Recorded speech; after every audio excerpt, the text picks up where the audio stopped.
咱看到，因为这粒风台的搅吵咧，即马屏东东港迎王的祭典，本地是这2天要由七角头来斗阵了紧，也毋过即马是宣布暂停，听候警报解除了后，才照计划来完成迎王的程序。 屏东东港3年1考的迎王祭典呐，因为拄当3多日风台呢，所以今仔日甲明仔载2天的绕境活动是拢取消啊。相关的庙方人员是伫咧大总理坛遮，甲神明请转去，嘛准备要甲坛拆掉。大总理甲庙方人员出一集，紧甲神明请转去，就惊伊主换风雨的乳头。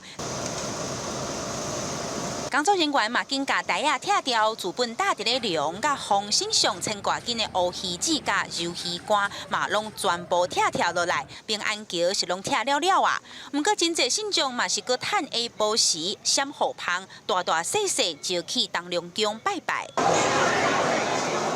因为就风雨不大，都毛毛雨而已啊，所以大家都一定会再拜拜的啦，趁这个啊，不然你过几天一样人很多了。 老一辈拢会讲，王爷公含迄个大千岁会甲迄个风台甲会好开安尼，嘿，所以按东港遮的天气阁算好诶。 大天府主本规划祭典科技无受风雨影响，照常伫咧内面举行。庙方表示讲，拄着风台来，实在是无法度，绕境取消，轿班嘛暂时休困。但拜过风台过，办王船、千船的照境，拜六烧王船，应该就会照常举行。家家户户的暗道嘛，各拢排条咧，要祈求大千岁爷公保庇风台经过，国泰民安。记者阿敏晶、邱兆勇，屏东报道。